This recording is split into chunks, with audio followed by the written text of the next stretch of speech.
Each week on the One Hit Thunder podcast, we welcome a special guest to come take a deep dive into a one-hit wonder artist with us. And together, we decide if that artist brought the one-hit thunder or was nothing more than a one-hit blunder. You can find One Hit Thunder anywhere that you listen to podcasts, so hit that subscribe button and join in on the fun each week.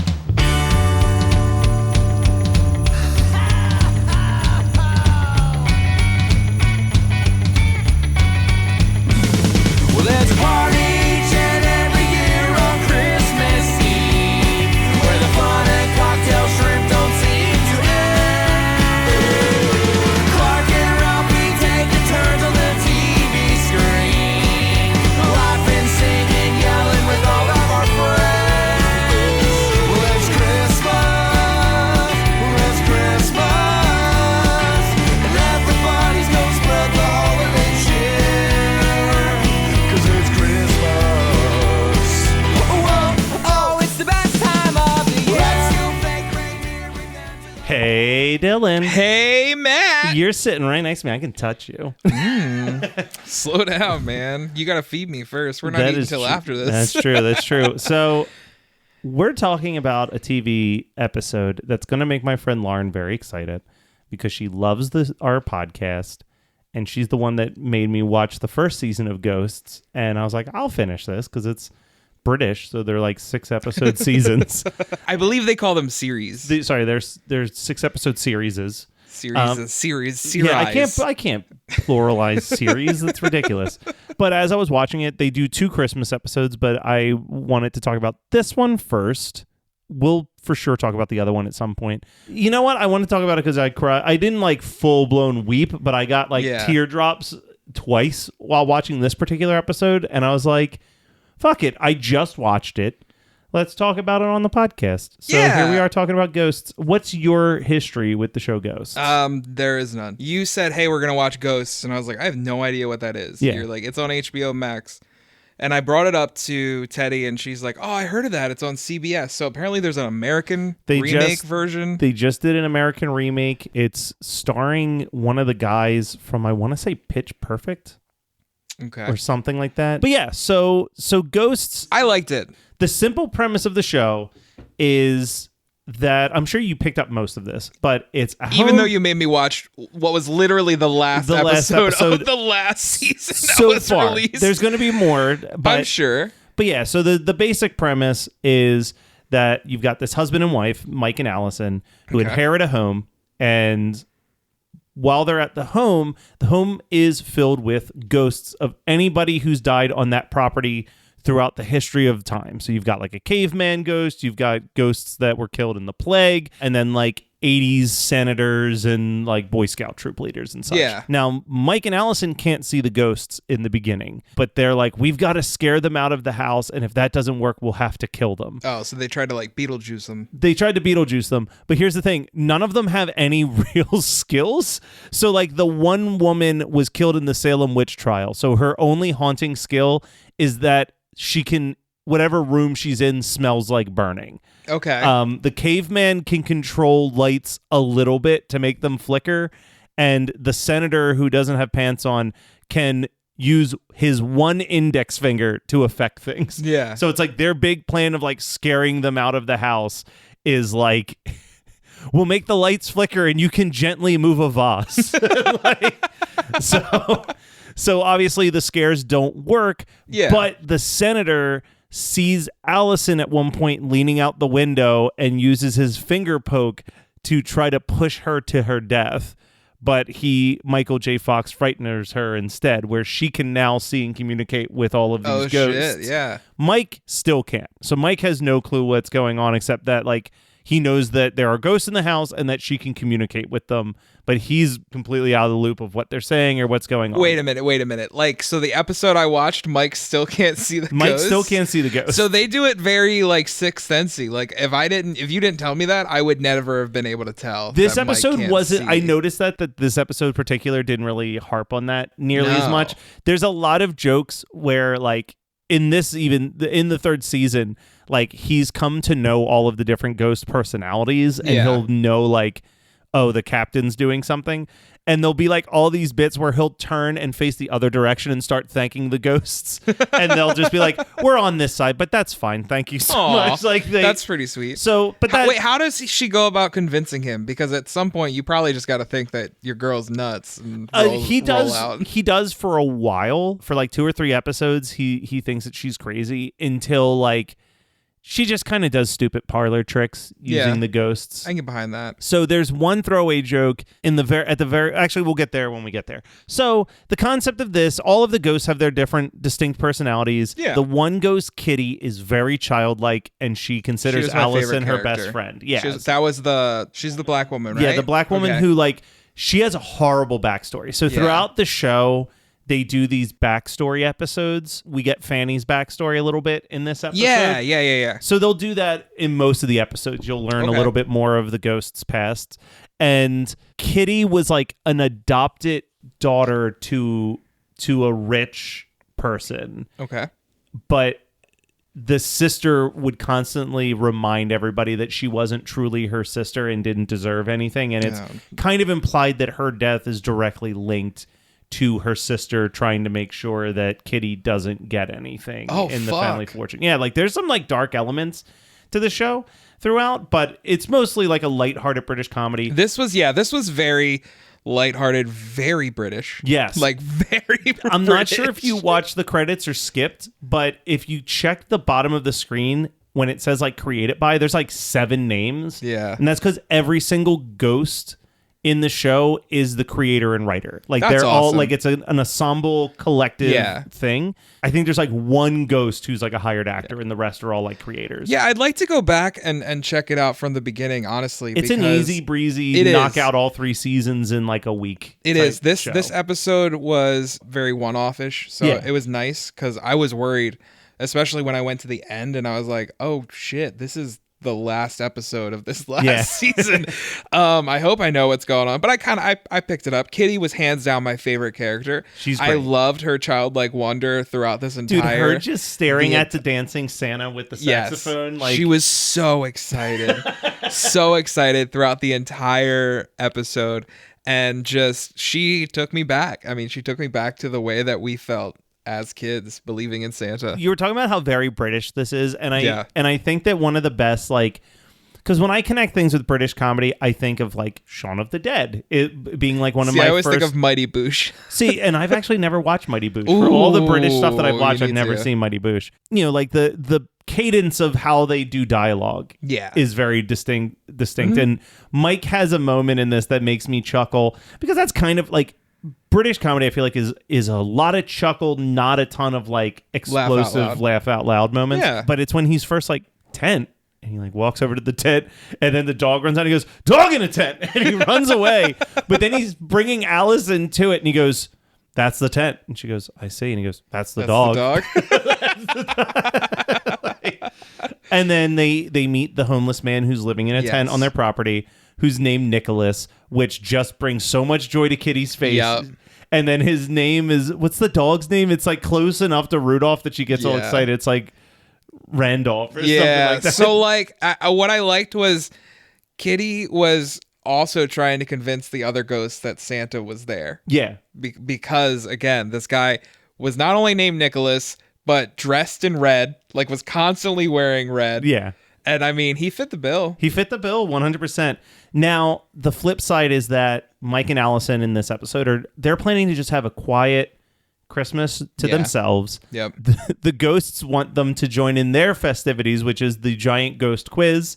Yeah. And one of the ghosts, I always forget his name, but he's the Boy Scout troop leader ghost, is helping her prepping questions. Yeah. And there's a bit that I love where I can't remember which ghost he's talking about, but he goes, now we all love the Beatles, but what is so-and-so's favorite Beatle? Is it the dung? Is it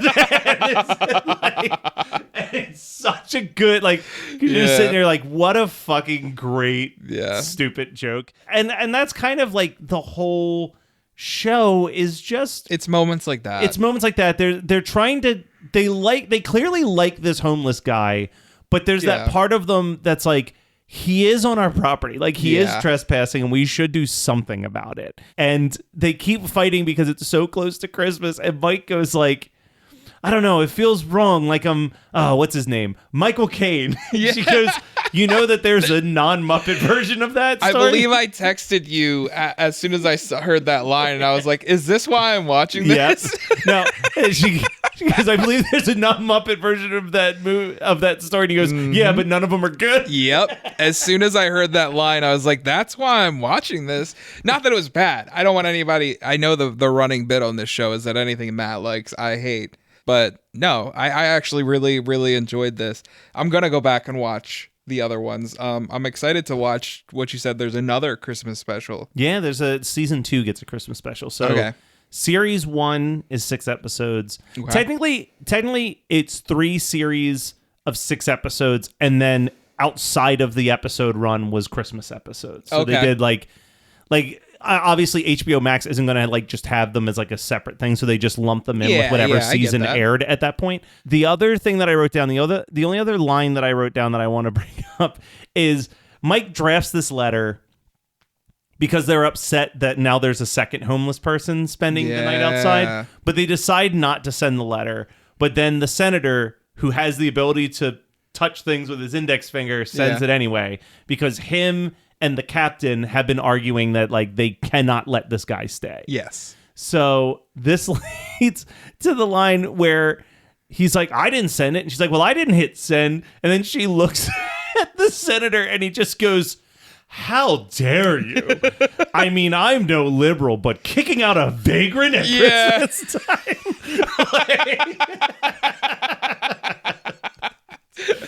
Oh God. There's so much happening. It's only 30 minutes. It's a 30-minute episode. 27 minutes or something. So much is happening. We get the kitty stuff.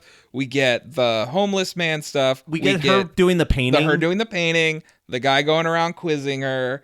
We got the backstory of, what's her name? Fanny. It's impressive because you're getting like an A, B, C, D, and E plot, but it feels like they actually are able to give all of those plot lines equal time. Like, it's not like there's obviously the homeless man is the driving force of the episode. Definitely. But like, even I guess there's an F plot because there's also the caveman deciding that the house was built on his land since he was the first one that's there. Right. So because the lawyer. Yeah. So they keep the lawyer who is the woman burned at the stake at the Salem witch trials. But yeah, like they're just like wandering around bothering her about that stuff. And I love the solution to that is that they're like, we've decided that we own this property. And she's like, you know what? That's great. Here, let me show you all the things that you guys got to handle. And they're like, we've decided we're going to gift you the house for Christmas. It all comes together in a very Ted Lasso-esque way. All right, yeah. Well, so here's where tier number 1 happens. Okay, tier number 1. Tier number 1 happens. They accidentally, the email gets sent. They don't have time to stop things from happening. Nicholas very kindly like knocks on the door and goes, hey, a friend stopped by last night. It was really late, so I didn't want to bother you, but don't worry. He's gone, and I'm sorry I've been here for so long. I'm trying to... And then, like, the cop pulls up. Yeah. And, like, Nicholas is like, no, I get it. And he, like, goes away. And they're trying to make it up to him. So they go to visit the homeless shelter, and their stove is broken. And they're like, well, I guess there's just not going to be a Christmas dinner unless you guys have a spare stove. And there's that... She goes... well, what if? And then it just jump cuts to their home opened up to all of these homeless people. And that's the first tier coming out. It hits me like every time. Cause I'm like, it's like what you want to be able to do. Yeah. Right. Like if you had the means and the land to do it, open it up for that type of thing. So that like gets me going. Nicholas shows up. Everybody's happy. And Mike doesn't want to go out as Santa because he thinks that it looks stupid. And Nicholas is like, what size are the boots? Yep. And we cut to Kitty trying to convince... That was the one. That was the moment that got me. Trying to convince the senator that Santa was really here. And then Nicholas walks in and she goes, see, he came! And, even the senator goes, he does every year, Kitty. Like, you're just like, oh, God, the sweetness. It's such a good... It was a really good episode. I'm looking forward to getting to know all of these characters a little more. Yeah, it's... going back. I would say... my take on it when I watched it is that the first season is a stressful show. Yeah. Like, it's funny, but it's definitely like that Office type situation where Allison is dealing so much with all of these nagging ghosts that she's being put in like really awkward, uncomfortable situations in front of other people. And that becomes really stressful. Seasons 2 and 3, they really kind of become a much more wholesome show where it's like, no, these characters all love each other and they figure out how to like work in harmony. And I mean, that's always like, you know, Ted Lasso all the way type thing. Like, give me them feel good moments. For sure. This one got me, man. This was one that roped me in. This isn't like one of those shows that you're like, hey, watch the Christmas episode of this. And like, what is bullshit? Yeah, watch Nailed It. Oh my god. So the only other thing I liked Nailed It. That wasn't the one. What was the one about the I'm gonna name the super ex-girlfriend or Crazy ex-girlfriend. I was all out on that one. Yeah, that wasn't Sorry. even no, I can't even recommend that show to people because I only think it gets going. I'm like, that show doesn't even get good until season 3 of its 4-season run. Yeah, and you got to sit through about 40 episodes to get there. So yeah, like, but this one, I'm all in on this one. So the only other thing I want to throw out there, and I'm not sure if you caught it. It took Lauren pointing this out to me. Dude, I didn't even know Mike couldn't see the ghost, so I'm probably not going to know what you're talking about. So the whole painting plot line where she's painting this poet. Yes. And he sees the first version of the painting before she touches it up. His nose is all like messed up. It's like, it's horrible. Yeah. It looks terrible. So he tells her before he sees the final painting, and then he loves the final painting, and she's like, she doesn't give it to him. She doesn't give it to him. She puts it in the basement, and there's a group of ghosts in the basement that look at the painting. Yes. So the side note with those is that there's a whole plot where someone's trying to buy the land in one of the seasons, and while looking through the land, they discover that there is a full plague tomb in the basement of like where they just laid all of the infected people to die in this pit. So the basement is filled with these plague ghosts. Yeah, but they're all the other ghosts play those characters. Oh, so it's like I noticed it this time because like Lauren had told me, but the ghost who's like, oh, lucky me is Kitty. It's literally the actors who play Kitty. But yeah, anytime that you see any of the ghosts in the basement that are the plague ghosts, it's just the same ghosts in different makeup. And there's actually one actor's doing triple duty because I think you see him twice. There's the headless ghost. Yeah. That's the caveman actor. Oh, okay. Also, he does double duty as both of those characters. I'm curious. I think one of the charming parts about the show is the fact that the ghosts are writers on the show and they're playing multiple parts. I haven't watched the American version, but I just feel like there's gonna be something lost. I think so, probably too. I think that this is it's just such a British concept. It is such a British concept. Like, it is a very, very British concept. I cannot understand. Like, I can see how The Office became like a hit in America and got the remake, but I can't see this taking off. No. As a matter of fact, when I like Googled ghosts to remind myself, one of the first hits was, did ghosts get canceled? It didn't. It got picked up for a second season by CBS, but well, that's because CBS don't cancel shit after its first season. It's true. They'll run anything for at least 2 seasons. Yeah, but yeah, I just feel like it's gonna lose some of its luster coming to America. I think so too. I mean, if it's on Hulu, maybe I'll give a couple episodes a watch. I'm forcing myself through How I Met Your Father right now, and that shit is bad. Dude, you force yourself through so much shit. What are you talking about? Just because I was watching Jersey Shore Family Vacation before you got here, you think I don't have taste? There's like so many things that you're like, hey, I watched all this. Hey, I'm sitting through every episode of Alf. Yeah. Well, that was for a video. That was for educational purposes. Dude, there's some things. I think I texted you and was like, I'm not watching this entire Ring in the Holidays WWE DVD, bro. We'll have to watch this when I get there. Yeah. So. Well, Merry Christmas, Dylan. It's good to see you, Matt. Merry Christmas, man.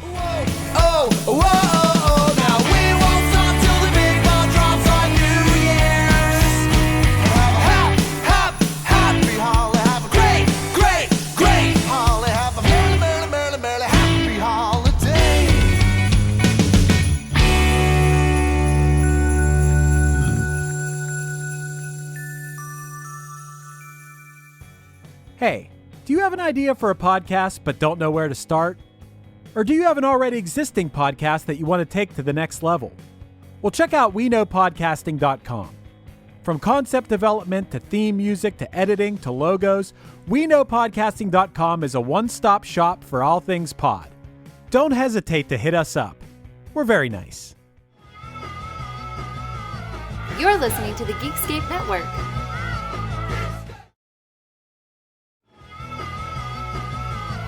You're listening to the Geekscape Network.